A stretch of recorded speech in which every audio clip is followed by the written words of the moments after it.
Morning, everybody on the call.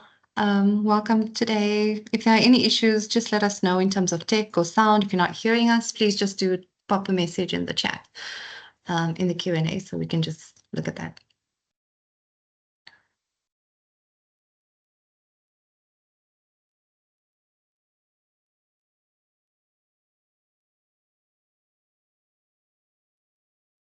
How's the weather on your side, Patrick? KZN at this time of year is absolutely showing off. It's the best time of year to be on the East Coast. You are making us jealous. It's slightly warmer today, I would say, but we've had cold weather, our fair share of cold weather. No, listen, ice on the windscreens when you wake up on the Highveld. No, thank you. I'm happy to be down in Durbs. Lucky fish, sunshine and everything. KZN has had his fair share of issues, so it's always great to be able to show off a little every now and again. Yeah, no, that's true. That's true. But there's all these memes about, KZN, usually about when the temperature drops like maybe to 20, then you guys are wearing these blankets because that's too cold for you guys. Have you seen those? Durbs folks love an opportunity to get the boots and the coats out, and it only has to drop, maybe not 20, maybe 18, and then we start to whip out the winter woolies. Okay.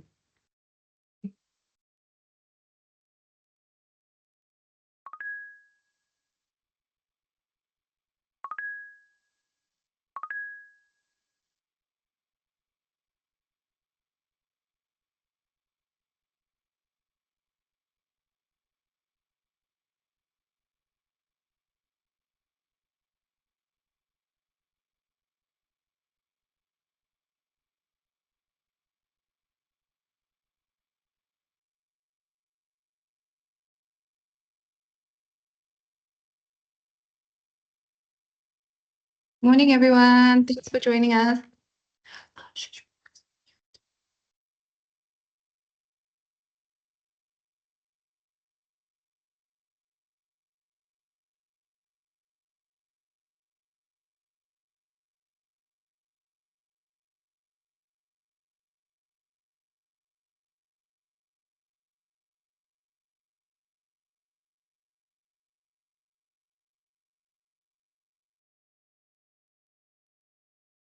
How is everyone doing this morning? Drop us a little note to let us know where you're joining in from around the country.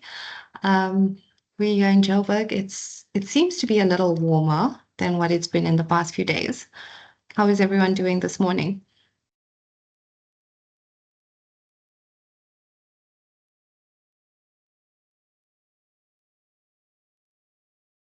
Morning, Jean. Morning, Adrian, Ian, Harrison, Adele, Teresa, everyone.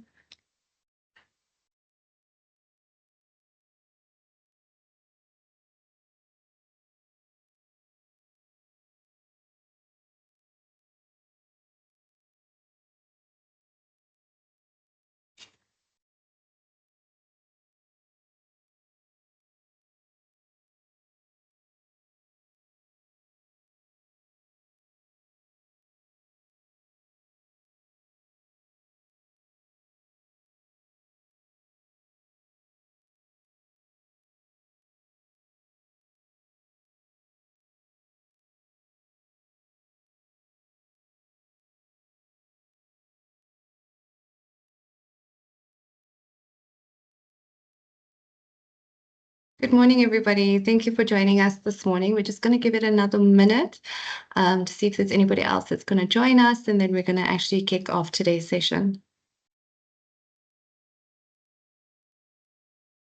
Please, if there's any issues in terms of sound or anything like that, please just let us know in the chat.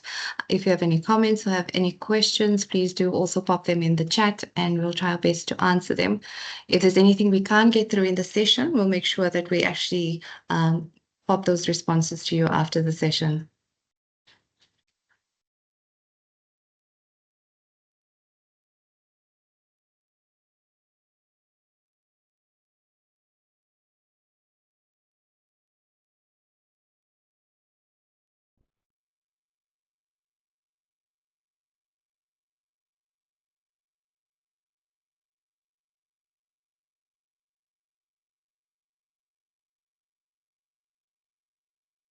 Okay, so guys, should we kick off? Is everyone ready for a kickoff? Thumbs up.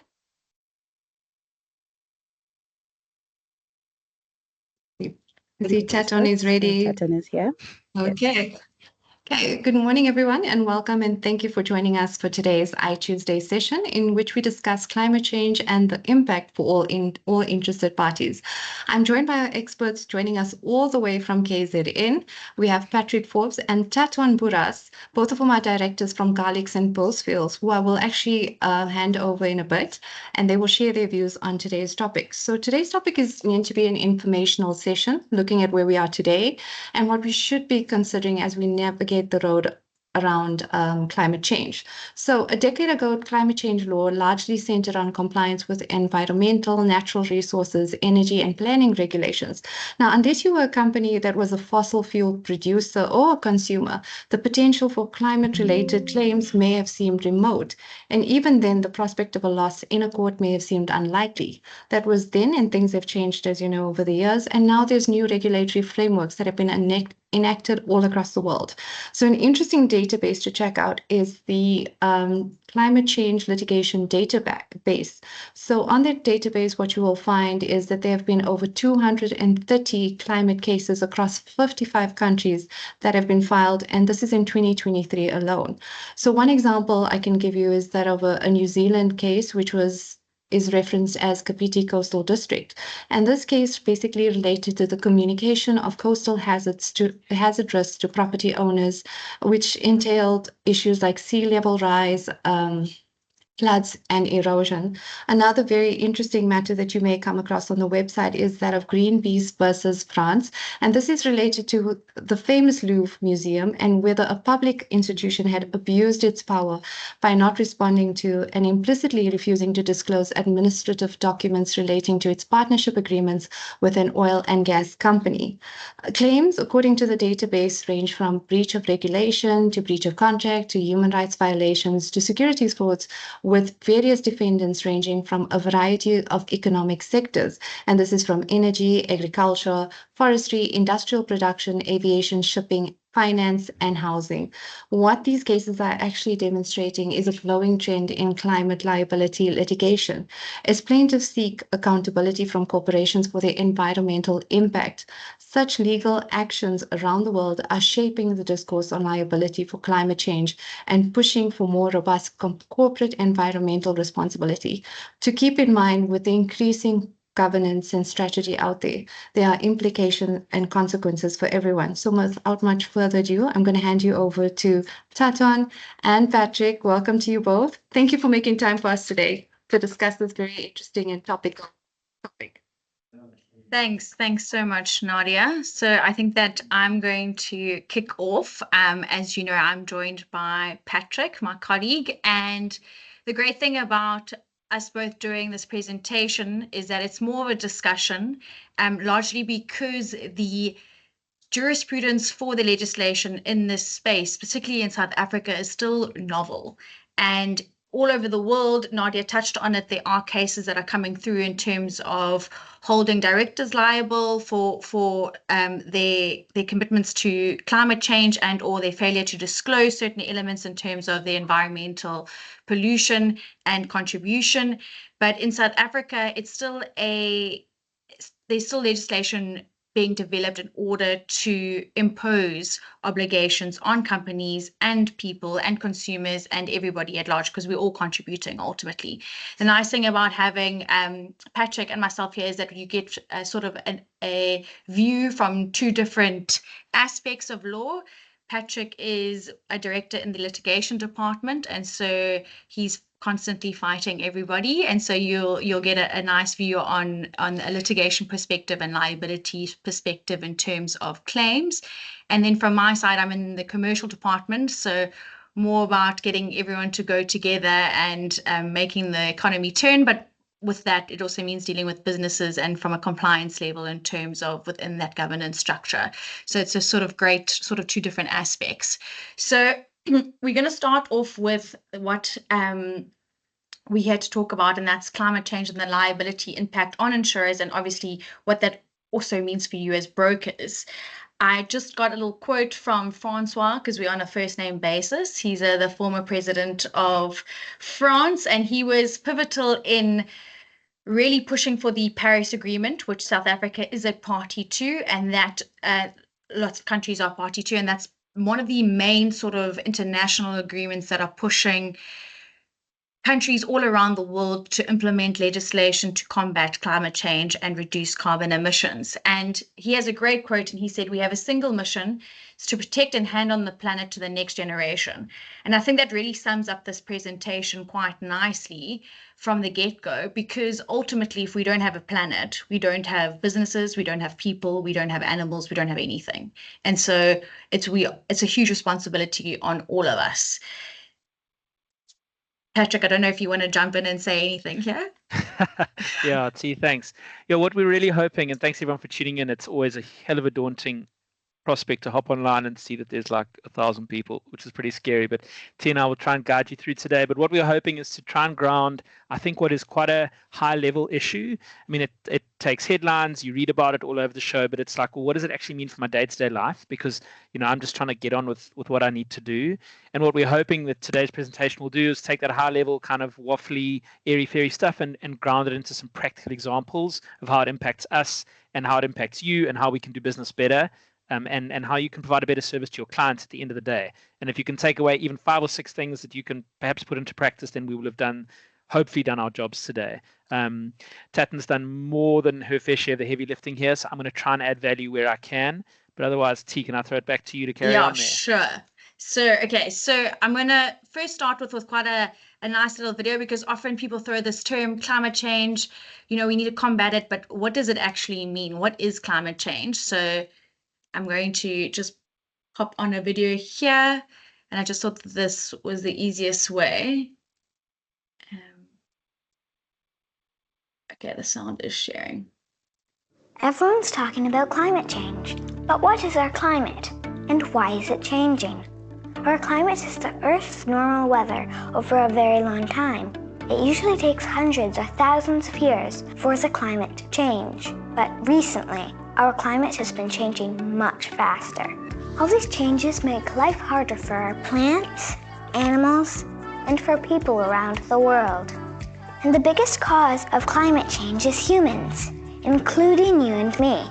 When we use fuel like oil and gasoline, or remove forests to make room for cities or farms, we release greenhouse gases into our atmosphere. These greenhouse gases cause our climate to get warmer.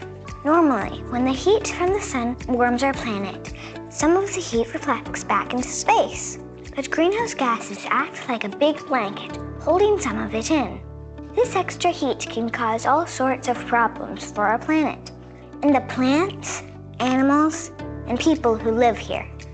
Our ice and snow are melting faster. Our oceans are getting warmer and higher, and our weather is becoming more extreme, with more heat waves, heavy rainfalls, and powerful hurricanes. Luckily, many countries around the world are working together to fight climate change. And there are lots of easy ways you and I can help too, like reusing things instead of throwing them out. Instead of driving, ride your bike or take the bus. Use less electricity, and eat food grown closer to home. You and I, we can make a difference. We can fight climate change.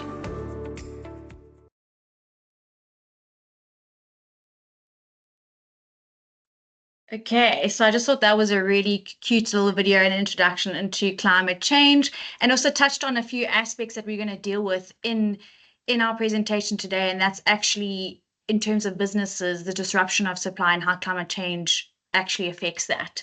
So the key word throughout this presentation is obviously change. Nothing in life is linear, and as Nadia touched on, for the past decade, there has been a rapid increase in humans' contribution to climate change, and obviously the weather change that we've all experienced. Specifically in Durban, you've all heard about the KZN floods, and we'll touch on that a bit later as well in terms of the Transnet case.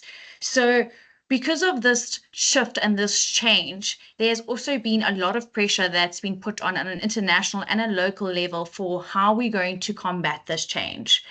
how businesses are going to operate differently because of legislation and sentimental obligation as well. So much like Poppy and FICA, when those legislative actions came into place, it started changing the way that people do business.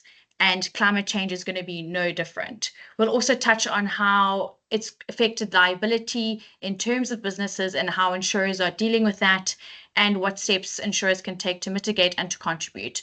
As the video so cutely said, we all have to help, and it's been you can see it's a massive international and global effort to try and combat climate change.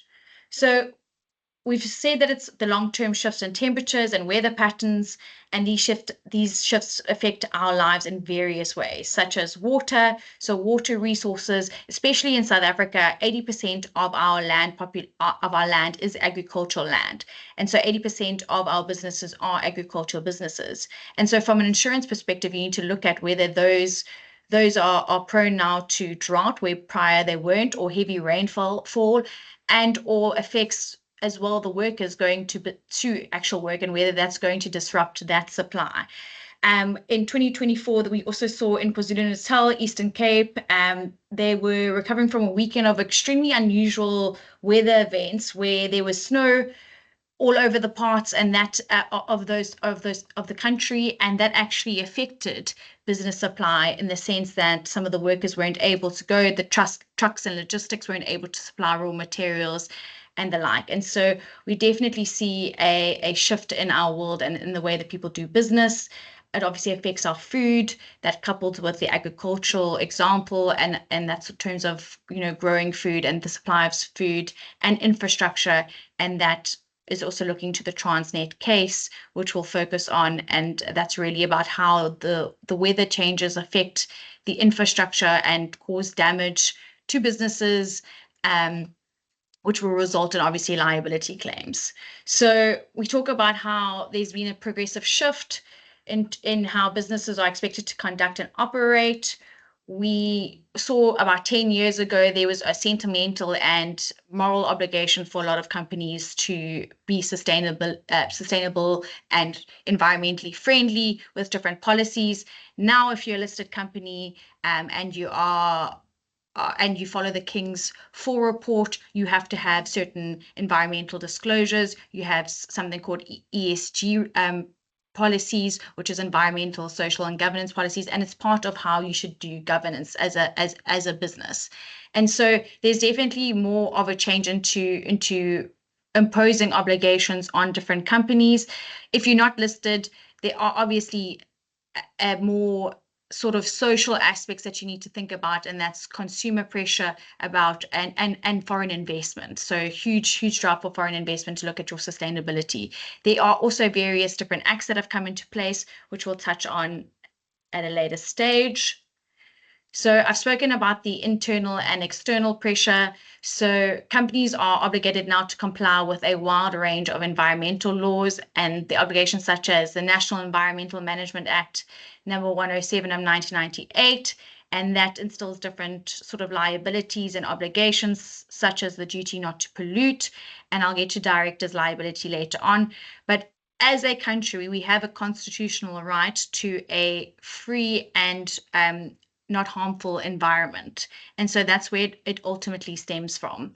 Then we also have the National Environmental Management Waste Act, number 59 of 2008, and that's also imposed different obligations on companies, specifically in the waste sector, for different various industries, like paper and packaging, like the electrical sector, like the lighting sector. There's something called extended producer responsibility, and that basically sets forth that if you are a producer of packaging or electrical products that have been identified by the minister, then you are obligated to meet the targets. And there are certain targets that are set forth, like you have to collect 50% of what you put out into the market, and you have to recycle 30%. So we can see slowly more environmental compliance coming through in South Africa. We also have the Climate Change Act number 22 of 2024, which is quite critical in South Africa because it's the first sort of piece of legislation that actually deals with climate change. It talks about how the minister can impose certain targets that businesses have to meet in terms of their carbon emissions, although it doesn't allow as yet for penalties to be imposed. Parliament has looked at including penalties in the Carbon Tax Act. So, for example, if you are emitting certain amount of carbon emissions into the air, then you are obviously going to be taxed a certain amount. Then we have the Companies Act, which imposes, as we know, different director duties. And you will all know that from your D&O insurance and sort of cover for different businesses. So we'll look at how that might possibly extend and involve environmental compliance risks and faults of the directors and whether they will be held liable for companies not actually complying with environmental legislation. And then I've spoken a bit about corporate disclosures and ESG governance. Patrick, do you have anything to add? Yeah, I can jump in quickly. So what we've seen is basically very high-level climate-related issues globally, and we've had our framework environmental legislation here. And what we're seeing, and just punting for SA here, we've got wonderfully progressive constitution. We've got amazing legislation. Sometimes the implementation leaves a bit to be desired, but we are a leading light here in respect of our Climate Change Act. It took a huge amount of effort to get that over the line. But what we're seeing is that climate change issues are infiltrating down the hill and are going to start to impact the smaller businesses, certainly not in the not too distant future. I think the bigger businesses are already seeing, especially the big finance houses and especially the insurers, are having to look at this far more closely. But it is filtering down, and it's filtering down pretty quickly. And as Tatten said, in the climate change, that's where we can start to see real targets being implemented and which will have repercussions if those targets are not met. So that's a sort of legislative space which kind of speaks a bit to the focus on climate change as a real issue which needs to be dealt with from a legislative perspective, which is the one sort of avenue. And then the other avenue is just liability and risks in relation to extreme weather events and the like. So you've kind of got these two parallel processes, the legislation on the one side, that's always trying to play catch up, and then you've got climate change on the other side and the risks associated with things like extreme weather, as we've seen in KZN and the Western Cape. Back to you, Tatten. Yeah, and I think the South African government, and I suppose the world at large, has recognized the fact that businesses and government need to work together. In fact, every stakeholder needs to work together as a society and as an economy to try and combat climate change. And I think that is why you've seen the parallel processes. I mean, I'm going to read you out the objective of the Climate Change Act as it's written, and it says to provide for a coordinated and integrated response by the economy and society to climate change and its impacts in accordance with the principles of cooperative governance. Okay, so you can see that there's definitely an inclusivity. It's a response by the economy and society to climate change and trying to incorporate that with good governance in businesses, because ultimately businesses are where the market power is. It drives sort of a country's culture to a large extent, and what should be followed by society at large. Okay. Yeah, the insurance industry, I think more generally, I read an article recently, there was a CEO's forum in Abidjan, and there was a nice sort of byline that came out of there that said, the insurance and finance sectors are the ecosystem that gathers savings. We are the bridge that allocates capital to productive enterprises. And I think that sort of captures the integrated sort of idea that this should be. As insurers, and we're huge enablers in the economy, but there needs to be a collaborative approach. Otherwise, the insureds are left out in the cold, and the insurers have all the money, or vice versa. The money's not being put to good use when it is actually paid out. Okay, so Patrick touched on a little bit of the different sort of risks that we see. So it can be broken down into three components: physical risks, transitional risks, and liability risks. Liability risks sort of plug into both of that and stems from the physical and transitional risks. And I'll kind of give you a synopsis of what each of them are. So physical risks are quite easy. So we've spoken about it, which is like floods, poor infrastructure, and obviously in terms of liability, how that will unfold in terms of claims. Nadia had mentioned it. There's worldwide, there's about 213 cases internationally in terms of non-environmental compliance, and those stem from non-disclosures to gas emissions to all different causes. Okay, but also part and parcel of physical risks as well. So then we have transitional risks, and that's basically in the name, if you think about it, the transition phase, right? So like POPI, like when FICA was implemented, when there are environmental obligations that are set forth by the legislator, and you have to comply with it as a business or as a person, there is a cost that can be attributed to that. There's an increase in cost to doing business, and that also comes with it with compliance issues. That also comes with risk. If you're not compliant, what will happen? What penalties will you face? What fines will you face? And so there is a cost to compliance law. And then so I've briefly spoken about the liability risks and the potential litigation that might result from that. So with insurers, obviously, each company is affected differently by these risks. And so insurers have to look at different industries, right, and different metrics to sort of risk assess each of them and each type of company in each different industry to see at what is the level of risk, right? And we'll talk about it later on, that how there's actually been issued guidelines to assist insurers to assess the risk, and the fact that that insurers need to disclose how, or it's encouraged that insurers disclose how they are evaluating these risks and what the policies will actually say. Okay, so we're going to go to what I think everyone sort of knows about, and that is the physical damages that are incurred in South Africa or have occurred in South Africa, and the liability that has resulted from that, or from obviously climate change. So we're going to talk about the KZN floods, right? And specifically the fact that it obviously disrupted the supply chain. It caused a massive amount of damage. And here's just a little photo of some of the damage. So you can see that it was at the Toyota manufacturing company's sort of site in Prospecton. And here are the cars, and you can see the water here, obviously flooding, and the damage that was resulted there. So Tokyo Marine Insurance has brought about an action against the municipality, the Department of Transport, and Transnet.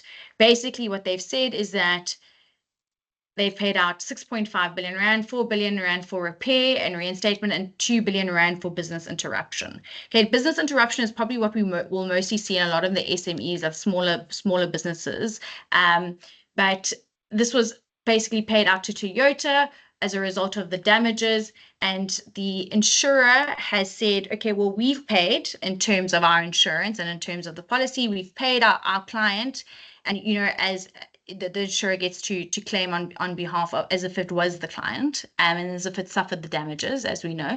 And so the insurer said, okay, well, this is what we allege the municipality has done. We allege that it's their fault that this has all happened, because they should have ensure that the structures were functioning as required, so the municipal structures, and so that there wasn't this excess damage, that they failed to identify the potential flooding, so warnings, and sort of implementing safeguard measures, because we must not forget that Uncle Cyril, our beloved president, did declare this as a natural disaster. Okay, and then the third thing is that they allege that the authorities failed to take effective steps to mitigate such flooding.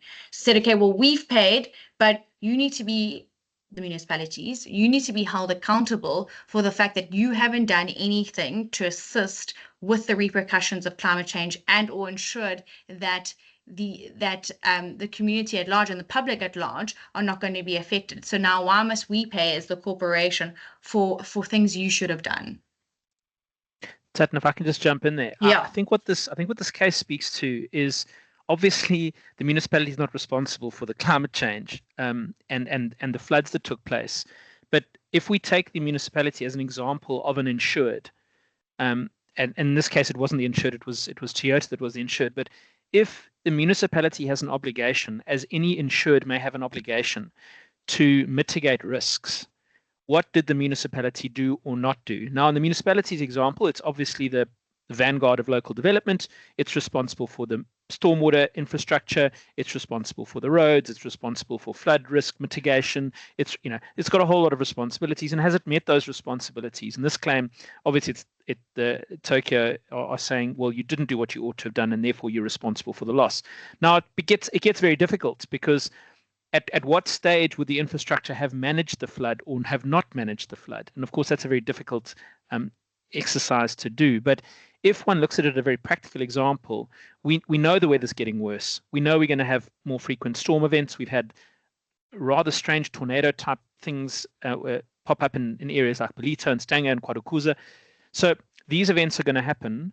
What can the parties who hold the cover do, knowing that these are events that may happen? Right, what is my responsibility as a homeowner, as a business owner, or whatever it might be? But I think that's the lens through which to look at this, because you're always going to have someone paying and someone wanting to recover. And you want to be able to make sure that you can at least tick your boxes and say, well, I couldn't have done more, whether it's getting an engineer stability certificate, whether it's clearing out your gutters or your stormwater drains, or making sure the engineers designed it properly and signed it off and all the rest. So it's just the ramifications and the knock-on effects are ad infinitum. You can never possibly try and imagine what they all could be. But here's a real life example here in Durbs. And I know we've got a host of other examples which we can chat about later. Yeah. But sorry, Tatten. But no, yeah. And to that, like conversely, you could also say the municipalities could be like, well, why didn't you foresee this risk? And why didn't you do assessments every year, and don't you review your policies? And so you could have easily have excluded this from your policy, and then it goes back to, well, why should the consumer or the little guy or the company suffer because of a lack of sort of accountability from any stakeholder? And that's where it goes back to the push for legislation that every stakeholder is accountable and should be responsible for trying to manage this climate change and take some sort of accountability.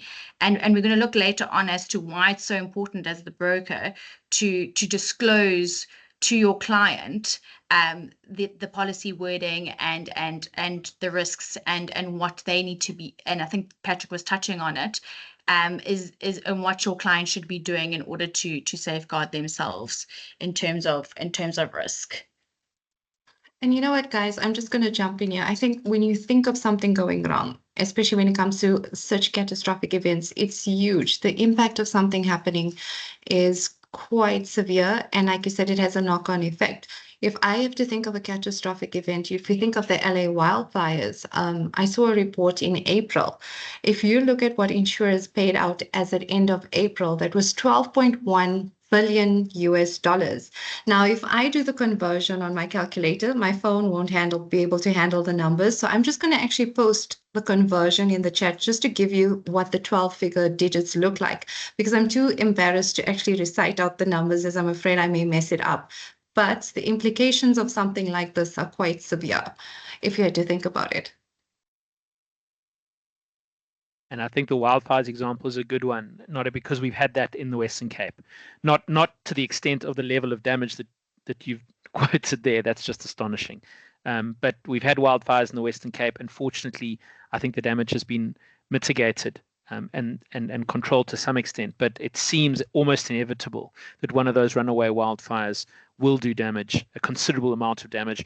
I mean, we only have to look at I think Cape St. Francis. They had huge damages down there as a result of fires, not specifically climate related, but the values just skyrocket really, really quickly. Yeah. And now you have people who say that, well, they won't do thatch at all because the insurance is just too high because of the premium. So, I mean, that insurers, again, to Patrick's earlier point, drives a lot of behavior in terms of what people do and what businesses do and based on the cover.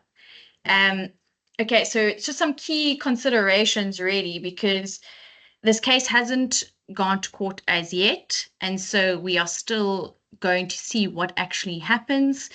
obviously Patrick and I have many theories as to what we think is going to happen, but they are just mere theories. And so it's much like, I suppose, the Oscar Pistorius case of who is he or isn't he? And so we'll see sort of the same sort of interest peaking in this Transnet case. But if we look at it, there's some consideration in terms of law. It's he who has fault must pay. So things to consider is, at the time of the insurers agreed to insure, they would have done an assessment, they would have looked at the conditions, what are the obligations of the client on an ongoing basis in terms of maintaining that structure, what was the risk, did anyone foresee that such extensive flooding was going to happen, and that it could have been excluded.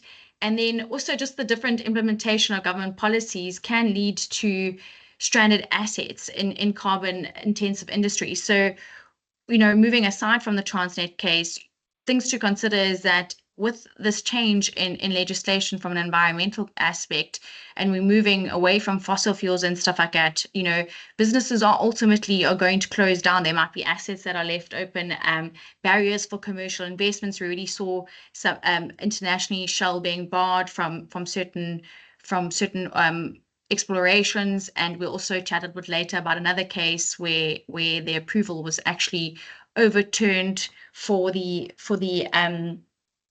sorry, it's on the slide. It's in the Victoria High Court. There was set aside the environmental approval for the Tabametsi coal-fired power station, and basically the courts had said that they could not build their power station because it would be contrary to what South Africa has agreed internationally at large. So this was quite an important case because it was the first sort of climate change case, if I can call it that.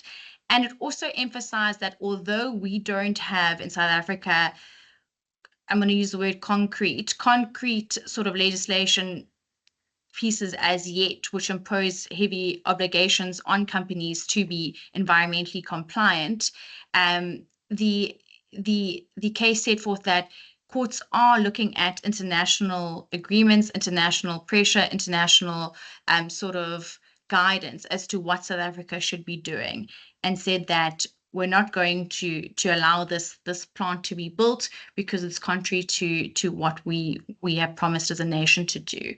Okay, and it also highlights the fact that climate change and the importance thereof is being placed in South Africa and at a local level.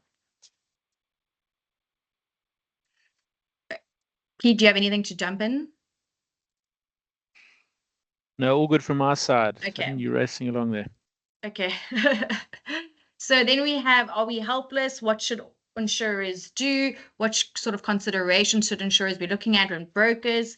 And there have actually been 2 guidance notes that have been issued, but they are an emphasis on guidance. So it's not actually law, it's just a strong suggestion. And it came from the South African Reserve Bank. And it talks about how insurance industries play a crucial role in the management of climate risks in its capacity as an assessor, carrier of risk, and understanding the pricing of insurance risks. So that's quite important from your perspective, because Patrick had mentioned it earlier, and he said that insurers are quite conveniently placed or best placed to look at how businesses should be combating climate change and the implementation measures that they should be actually putting in. Why? Because you are going to have to, or insurers are going to have to assess the risk. They're going to have to implement measures and metrics, and a company will only really do something if it knows that it can sort of cover itself, right? And so that's where insurance companies come into play. And the second sort of notice talked about how insurance companies must disclose the policies to their customers and to their stakeholders, saying that they ought to explain how the risk is classified and the short-term and long-term effects of it, so that businesses can be better placed to implement certain measures.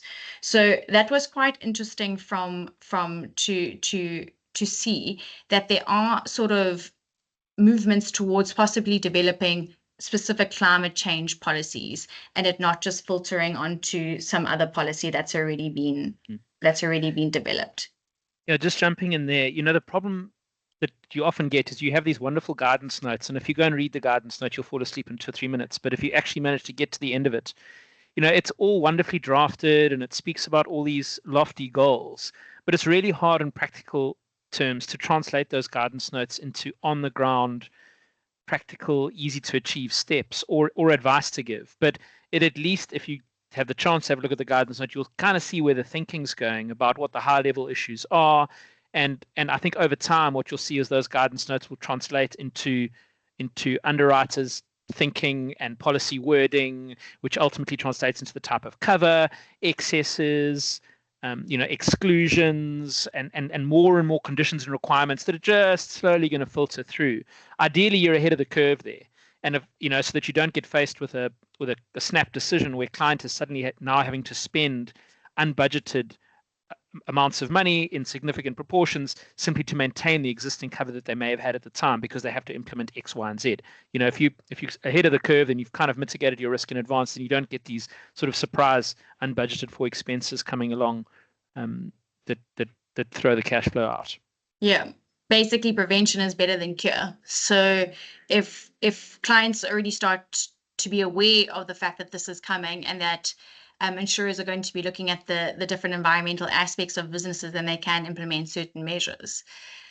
Then there is quite another interesting notion that's coming from the Insurance Association in South Africa, and that is a pooled solution. And so much like sort of the direction that the national healthcare debacle has sort of arisen from, it's that insurance companies cannot do this alone, or cannot suffer the losses or the claims rather, or deal with the claims on its own, and that government ought to also assist, and there should be a pooled solution, whereas government contributes to a fund and insurance companies contribute to a fund, and that fund is then used for these natural disasters and climate change claims, which is quite an interesting notion.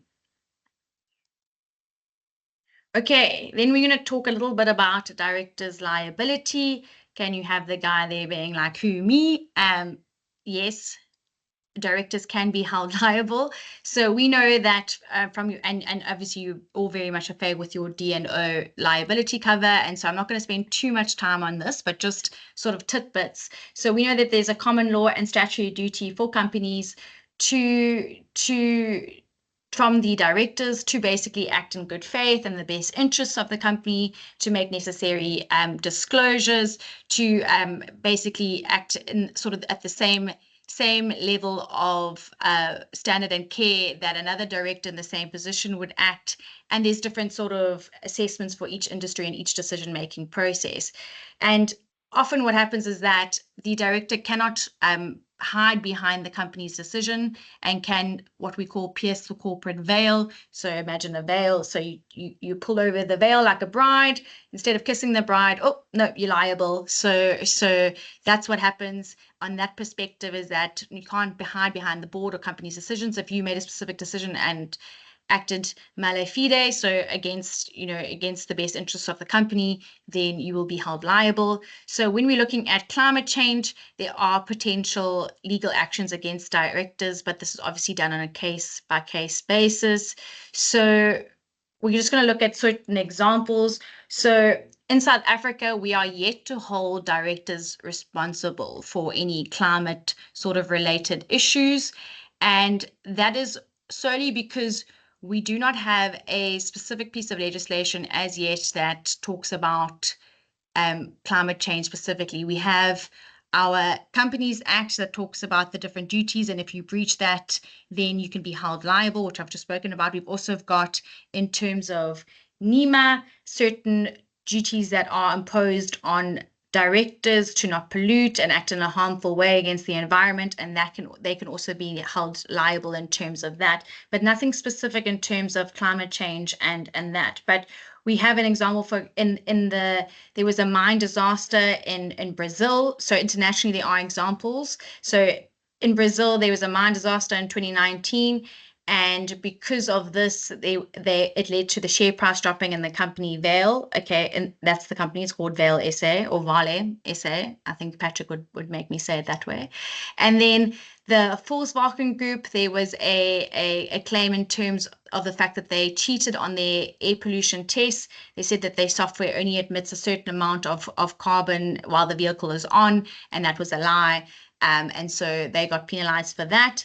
And then we have what we call the Stilfontein case, which is quite an interesting case. It happened in South Africa.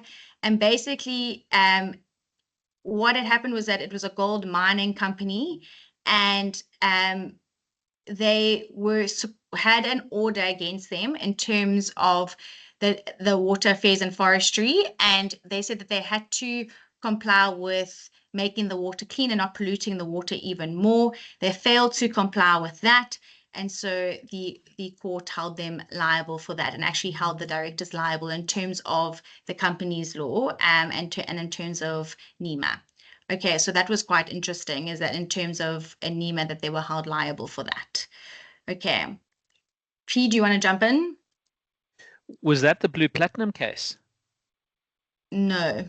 Okay, because there is another one. This was the State versus Blue Platinum, where the director was held personally liable for the rehabilitation obligations of a particular mine, which had gone belly up, and they pierced the veil there, which was also precedent setting for especially for the mining industry. It certainly raised a few eyebrows there. Yeah. So we can see that there are other pieces of legislation in South Africa that will hold the director liable, but in terms of our Climate Change Act and carbon emissions and making sort of its necessary disclosures in terms of climate, not anything too specific. Okay. So let's talk about our own house. So I thought that this was quite a cute analogy, and it says, let everyone sweep his own front door and the whole world will be clean, which is true. You have to focus on what you can do, and if you focus on what you can do, then your job is done, and it will allow everyone else to focus on their job, and will set a good precedent. And so I'm going to let P take this slide, because he's largely responsible for it, and I'll jump in. And I'm sure you're all tired of hearing my voice by now. Cool, thanks, Taden. So yeah, this is just we're wanting to hope to give you some practical takeaways from today, and what does it mean for brokers more generally. So just a couple of examples of perhaps things that you can do, and I think it speaks to the relationship between the broker and the client, and having to actually know the client's business a little bit more intimately in the climate change space, which I think speaks to, I think the focus at the moment is really the frequency of weather events, or the increased frequency and severity of weather events, and as well as directors' responsibilities, which I think are at a slightly higher level. But there are a couple of examples in KZN, some of which we've discussed and some of which we haven't. And another example, I think, which was quite interesting, was there's a development just north of Durban, in the Sibaya precinct, where they were.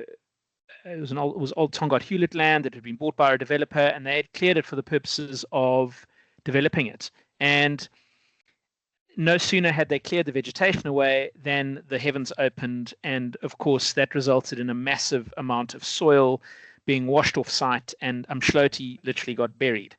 And it's those sorts of issues, because the damage ranged from, obviously, and the developer has now got a site it needs to rehabilitate in order to carry on with its development. You've got that aspect. You've got the residents of Umdloti who've been drowned in the sand that's now washed in. You had municipal infrastructure in Umdloti that got completely destroyed. The beachfront and the promenade got destroyed. People were without lights. People were without water. It was a catastrophe. But it's that sort of knock-on effects that we were talking about earlier. So in going back to the client relationship, unless you understand the client's business really, really well, it's difficult to understand what the risks are, and then to obviously try and mitigate against those risks to ensure they get the right cover and all the rest. So, and that just speaks to the first point there, just site visits and assessing the risks and getting as much information from the client as you possibly can. Then it's obviously keeping clients updated, and I know you're obligated in terms of phase and the like to do that. But I think in this particular space, again, providing clients with whatever the latest updates might be, whether it's a weather forecast, and maybe you don't need to send them the weather report every week, but things to look out for. The client can perhaps try their best to forecast what's going to be happening. I think you're going to see changes in policy wordings, and I think we've seen that from a simple example is the load shedding and the exclusions that came into policies around your appliances at home and not being covered for surges, things like that. That's a very small example, Eskom load shedding, but I think we're going to see similar examples coming through in the environmental, let's call it on a broad space, climate change space, and that you're obviously going to have to keep up to date with those sorts of things. Parametric insurance, that's a little bit different. That's dealing with specifically in the agri space and dealing with certain metrics that are measured in terms of yield or rainfall per season and the like. I'm not very familiar with that in the South African space, but that's kind of where that sits. So in other words, if the rainfall doesn't get above 600 mils for the season because we're in a drought, then the insurance triggers automatically. It's that sort of a space. And then if you've got the energy and the time and the passion, it's obviously to work with the insurers to develop a policy-specific products for specific clients that may be specifically at risk in that space. And then the public-private partnerships that Tatton had spoken about earlier, unless we come to the party together with government, it's obviously we're not going to go forwards. We can only go backwards. And then we just wanted to put some figures down because I think that was I read that last week or the week before in prep for this, and it just gives you some numbers. And again, when you're talking about billions of dollars and you're trying to convert it into rands, it becomes a bit like monopoly money. But what we're seeing there is that the 10-year averages in respect of loss value are going up. So in other words, claims are more frequent and the numbers are increasing. And I think that speaks to what we're talking about, which is that climate change is not some hoax. It is actually happening, and it is resulting in more frequent weather events that are more extreme.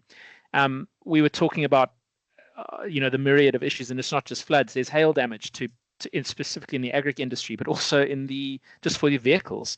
And I know there was big hailstorms in Joburg at one point, and I think certain insurers were sending out SMSs to clients to say, listen, there's a hailstorm coming, park your car in the garage kind of thing. But when it snows on Van Rieman's Pass, for example, I mean, that's the lifeblood of our economy, that N3 between Durban Port and Joburg. And when that pass gets closed because of snow more frequently, we can expect to see bottlenecks in the supply chain, which is going to affect businesses. So, yeah, that was just I hope, what are some more practical, grounded issues that we can take away from today, because it is a developing and the goalposts are moving kind of space. So we've just got to try and keep our finger on the pulse, as difficult as that can often be. Okay, so who needs to do what? And Patrick's kind of led on to that. Some things are only cured by the passage of time. What does that mean? It means that this is all developing, and we're going to see a lot come out of the Transnet case. We're going to see a lot coming out of legislation and public comment as to what's going to drive everyone's behavior. The nice thing about the Transnet case, we can see that the insurers are taking quite an active role in driving behavior, saying municipalities, you're not going to be left off the hook. If you are not fulfilling your obligations, then we're coming after you. And so, yeah, it's quite an interesting drive as well. We obviously have to identify the risks and collectively combat climate change.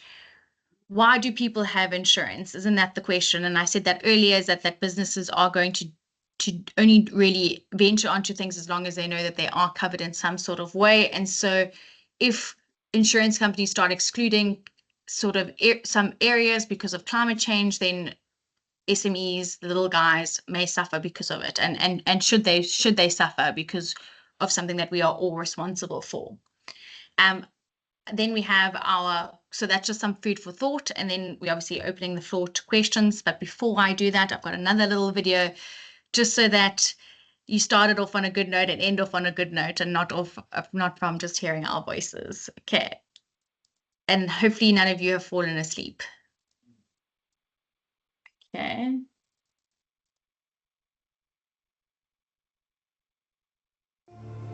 Fun fact, planet Earth is 4.5 billion years old.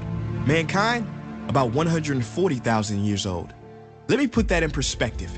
If you condense the Earth's lifespan into 24 hours, that's one full day, then we have been here on this planet for, drum roll please, 3 seconds.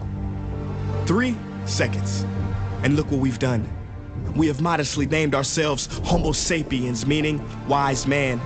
But is man really so wise? Smart, yes, and it's good to be smart, but not too smart for your own good. Yes, we have split the atom. Yes, we build clever machines that navigate the universe in search of new homes, but at the same time, those atoms we split created nuclear warfare. In our quest to explore the galaxy, rejects and neglects the home that we have here now, so no, that cannot be wisdom. Wisdom is different. While intelligence speaks, wisdom listens, and we willingly covered our ears to Mother Nature's screams and closed our eyes to all of her help-wanted signs. Wisdom knows that every action has an equal and opposite reaction, so if we were wise, we would not be shocked when we see storms that are stronger than ever before, or more drought, hurricanes, and wildfire than ever before, because there's more pollution than ever before, more carbon, more trees cut down than ever before. At a record pace, we have increased the extinction of animals by 1,000 times the normal rate. What a feat. In the next 10 to 100 years, every beloved animal character in every children's book is predicted to go extinct. Lions gone, rhinos gone, tiger, gorilla, elephant, polar bear gone in 3 seconds. Species that have been here longer than us will be gone because of us in this 3 seconds. In an existence shorter than a Vine video, we turn the circle of life into our own personal conveyor belt. Somebody, anybody help. We were given so much, the only planet in this solar system with life. I mean, we are 1 in a million. No, actually, scientifically, we are 1 in a billion, trillion. That's a 1 followed by 33 zeros. And I don't want to get too spiritual, but how are we not a miracle? We are perfectly positioned to the sun so we don't burn, but not too distant so we don't turn to ice. Goldilocks said it best, we are just right. This paradise where we are given medicine from trees, not coincidentally, but because like the song says, we are family. Literally, everything, every species is connected genetically, from the sunflower to the sunfish. And this is what we must recognize before it's too late, because the real crisis is not global warming, environmental destruction, or animal agriculture. It is us. These problems are symptoms of us, byproducts of us. Our inner reflection, loss of connection has created this misdirection. We have forgotten that everything contributes to the perfection of Mother Nature. Corporations keep us unaware and disconnected, but they have underestimated our strength. Contrary to popular belief, millions are waking up out of their sleep, seeing our home being taken right up under our feet.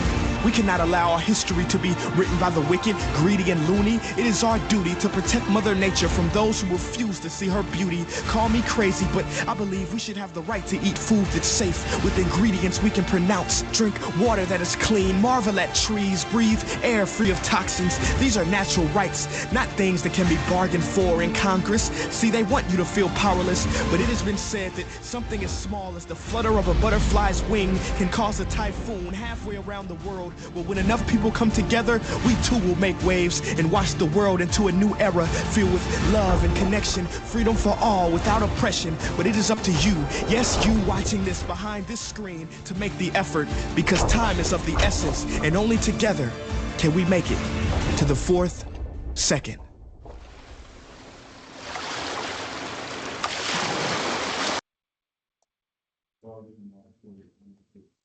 I'm such a big marshmallow. That video gave me goosebumps, guys. Hope it wasn't too hectic. I think it was a great video. I mean, it does actually start with us. I see in the chat we have a question from our own Shushi Venka. Is ESG mandatory for certain industries? So I've responded there. So if you are a listed company on the JSE, then the King's Report and the principles apply. And in terms of some of those provisions, you have to have an ESG policy. Also in terms of certain disclosures, and then also foreign investment, if you are obviously requiring internet, or you have international shareholders, often they require companies to have a sustainability policy or an environmental policy of some nature. Okay, thanks for that, Taton. I just have one question, right? The World Economic Forum has placed a lot of emphasis on climate change. It is, reflecting as a top 3 risk from all types of risks that we've seen. And if anything, they say that companies are facing climate-related liability risks from an increasing novel of angles, and a failure to consider the expansion in claims exposures can lead to a potentially material financial risk not being identified, priced, managed, or disclosed. What steps should management and organizations be taking to detect climate-related opportunities that the company could leverage off to reduce exposure to litigation and to positively impact the bottom line? Now, you have touched on some of that, but in closing, is there something that you'd like to reiterate, or any tips for anyone out there? Patrick, you can go first if you want, or I don't mind. No, go ahead. Okay. I can jump in after I you. think Put you on the spot. it's such a far, like, how long is a piece of string, right? And because it really depends on each sort of industry, on each sort of business, what a company can do in order to mitigate, their own risks and their own liability. But it would have to first and foremost come from like an impact assessment and looking at within their own company as to sort of their carbon usage, their environmental impact from a general perspective, and then rounding down all the way to their operations and each sort of section in their supply chain.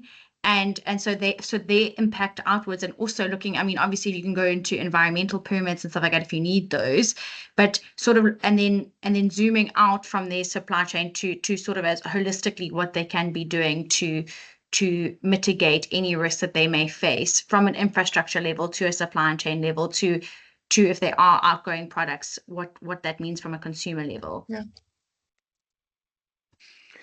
Yeah, I mean, that thanks just for that, guys. I see we have. Yeah, not at that level. When the World Economic Forum is talking about it, then it's a major issue. I mean, there's no skirting it. Just quickly to add to what Tatton was saying, I think what we're going to expect with the claims going up and the value of claims going up, that cost is going to get passed down the line, and we can expect to see an increase in premiums, and that's where the brokers are at the coalface, having to deal with the clients directly, get them the same cover at a competitive price. And so they're going to be on the front line, as it were, having to do all the hard negotiating and engagement with clients. So they need to be upskilled, educated about what those risks are and what the real impacts are for their clients' businesses, so that the client understands why cover is important, they need it, and that it's going to give them the peace of mind that they can sleep at night. And just two additional points to that. Sorry, Nadia. The first one being that the guidance note actually talks about insurance companies having their own internal audit, if they don't already have one, for the way that they assess the risks of climate change, just because it's not linear. It's changing and it varies at different degrees for each company. And then second to that, talking about passing the cost on, I spoke about the transitional risks and the fact that a business, in order to comply with environmental legislation and compliance that comes out, it will increase their cost of doing business, and that cost is going to be passed on. So what does that mean? It means that the insurance costs go up, means the operating costs go up, which means that the cost of the product that they're selling goes up, which means that the consumer pays more for the cost, of that product. I mean, already we see from a very basic level, if you opt for a recycled sort of product or a more environmentally friendly product,